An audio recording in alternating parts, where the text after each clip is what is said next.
Hey everybody, welcome back to my channel. This is Every Reviews. And we are here on a lazy Sunday with a new show alert. I repeat, a new show alert. Please, the glow on my skin is popping. I just did some face masks, some oils to continue to make sure that my black stays uncracked. So this is a fresh, clean, glowy face that I'm giving you on this lazy Sunday. I'm in my pajamas. You guys have been asking. I put a poll up and everybody overwhelmingly voted that I should review this show. So today, without further ado, we're going to get into Bridgerton on Netflix. This is a Netflix series. It's a period piece. It's supposed to be salacious. It's full of melanin and black excellence, and it's done by Shonda Rhimes. So let's jump into it and see what we get.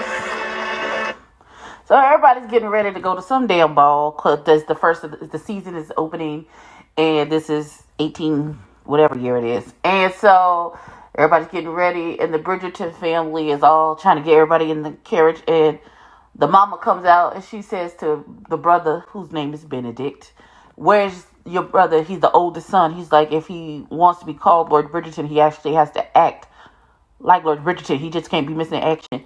And then we flash to he is fucking some chick in the woods, looking at his watch, and then he speeds. He speeds up because he know he late. I'm done. I'm already outdone with this. Okay, before we get into Daphne, Bridgerton, who's the one young lady of her family who's being presented towards the queen. It's the first day of the season. They're being presented to the queen for their first season to make a marriage. The first three young ladies were from the same family, from the Featherington family. I don't know their names just yet.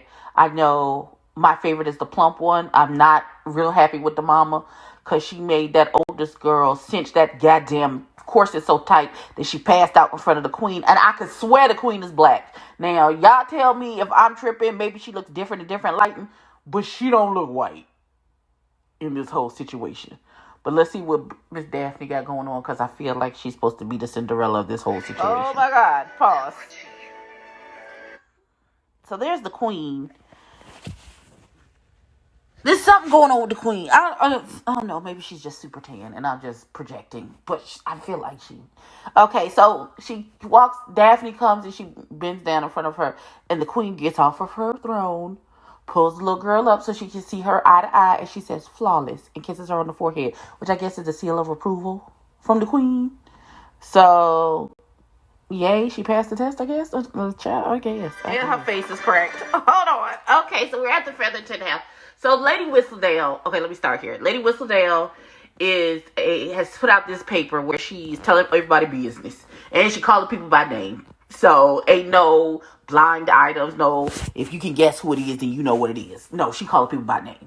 So she put out this paper where she's telling about everything that's happened and how Daphne is a diamond of the first water and the season's incomparable and all that stuff. And everybody else is thinking, well, as soon as she get a husband and she get off the market, then that just makes it better for everybody else. So we go to the Featherton house, and so her friend is there. I don't remember her name.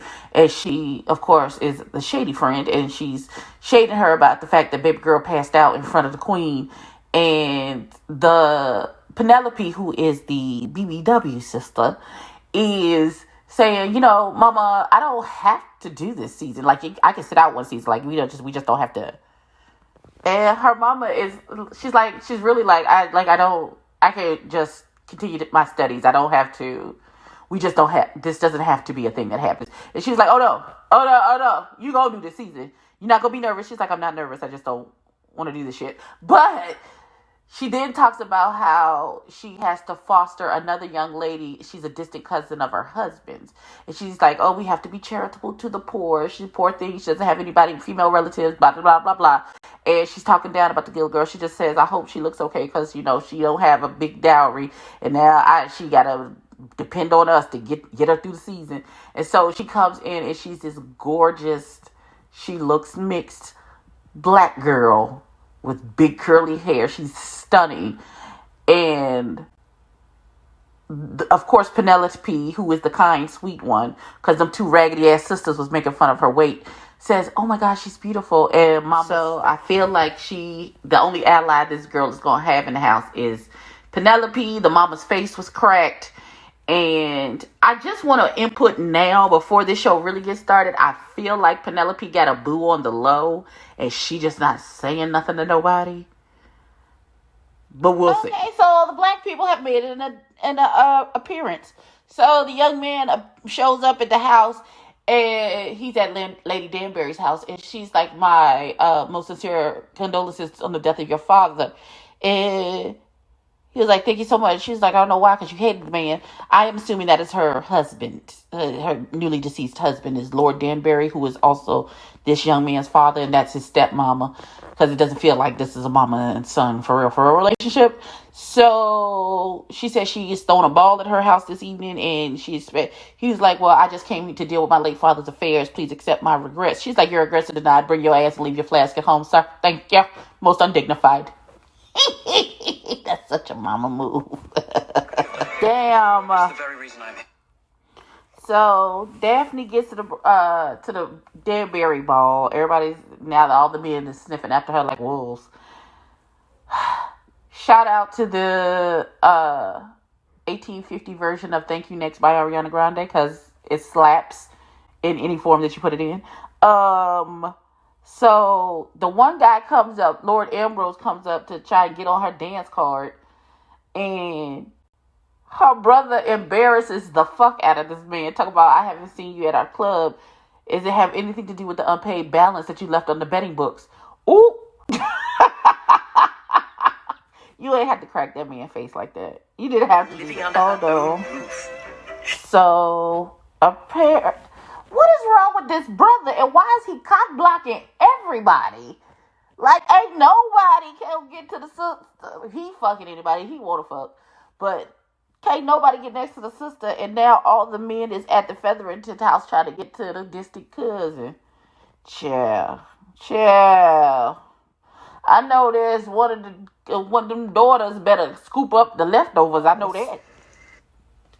Finally, Jesus Christ.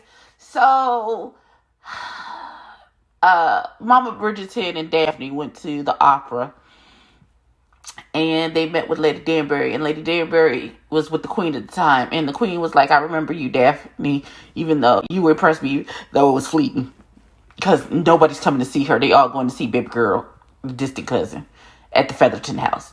So Lady Danbury says to Mama Bridgerton, "Hey, boo, come to my box. I insist." So while baby Daphne is watching this opera, Lady Danbury and Mama Bridgerton hatch this plan to get the Duke and Daphne to match, or at least get it in the blogs that they matching, so that maybe they could drum up her a match, or they could actually match and get married. We don't know. We'll see what happens. So they have the Duke over for dinner at the Bridgerton house, and everything is going politely. The Duke and Daphne have some sparring, because Daphne is like, "You're a jackass and a rake, and I don't have time for your big bag of bullshit." Anthony and the Duke were at their club, and they were talking about how neither one of them want to get married. The Duke says he just don't want to get married. Anthony is in love with the soprano, who's his mistress, and so he can't, according to society, marry her. And he's going to rely on his brothers to get married and have children, so he doesn't have to get married and have children, and he can continue to be with his mistress, and then don't be no bullshit. But the mama comes in after dinner, after Anthony tried to shit on the mama's plan to get the Duke and Daphne together. And she was like, "Look, don't act like I don't know you got this whole cross town in this apartment that you pay for, nigga. I need you to put your big boy pants on and help your sister get a match, and stop being a dick about everything." Pause, because I know this is about some shit about to jump off with this little girl. So, what is wrong with this girl's brother? So you picked the creepy dude? You picked the clearly creepy dude that your sister does not like and don't see it for, to talk about that's who she's supposed to marry. You done lost your cotton picking, man. I wish the fuck, Lord. Now, I think this, before we even get into this, because I feel like it's going to be a problem. Baby girl, distant cousin, I feel, has been sexually assaulted by this woman's husband. He been looking at her creepy this whole time. And I think he did it to ruin her chances to marry because he wants her for himself. So I think that's what's about to happen. Let's see if I'm ready. Okay, so because this is Netflix, it'll go to the next episode. So Daphne, they're at the Vauxhall party, and so Penelope is there, and she says that her daddy is there chaperoning because the mama had to stay with the distant cousin. The distant cousin is knocked up. We don't know who the daddy is yet. I'm betting on her husband being the daddy or something else super crazy. So Penelope is talking to one of the Bridget brothers who was looking for the distant cousin, and she kind of got a crush on him. And so one of the Regina George bitches try and push Penelope out the way and waste her drink on her. And the Bridgerton boy is like, no, bitch, we not doing that. I'm not dancing with you. I'm dancing with Penelope. And they get on the floor. She has a lovely time. She's cute and everything. Great.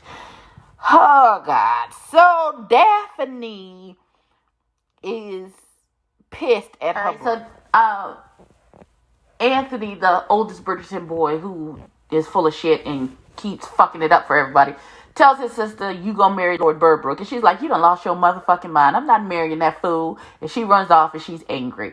So she is trying to figure out what the fuck she gonna do, what her next best move is gonna be, when Lord Burbrook comes out the woods and he was like, well, she's like, oh my God, Nigel, what the fuck are you here? He's like, oh, we dropping the honorific already? I guess it's your husband. She's like, I'm not marrying you, nigga. I'm never gonna marry you. I don't understand why you thought this was gonna happen, but that's not what the fuck this is.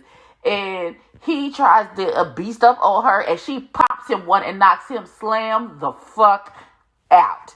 As she doing that, Lord Duke Hastings, as I like to call him, Chocolate Thunder, was somewhere doing something he had no business with somebody. We ain't got to who he doing what with yet. I have a feeling, but we will see.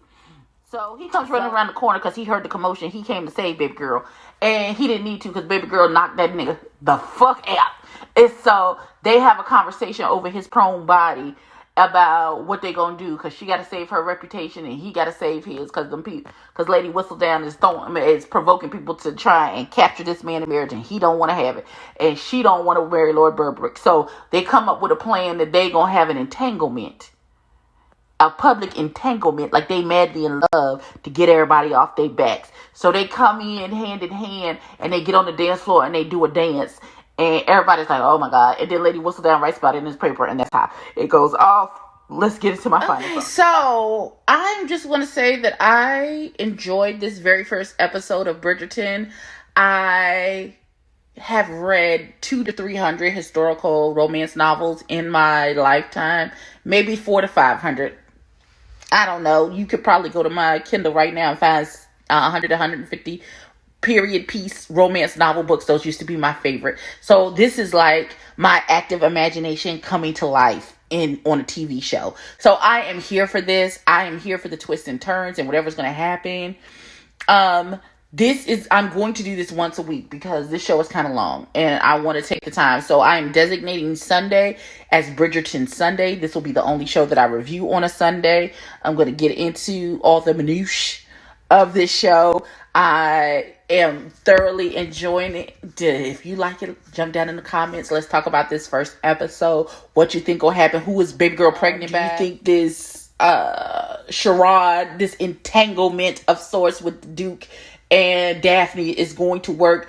Do y'all think? I think the Duke is fucking a nigga. That's why he don't want to get married. I believe he's on the DL. That is what that gives to me. I also think that Anthony may have had an entanglement with the Duke, which is why don't marry him.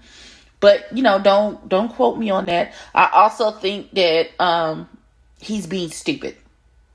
He's just being stupid. Go back to your little mistress. You ain't had to break up with the girl. You just doing a lot right now. You're doing a whole damn lot.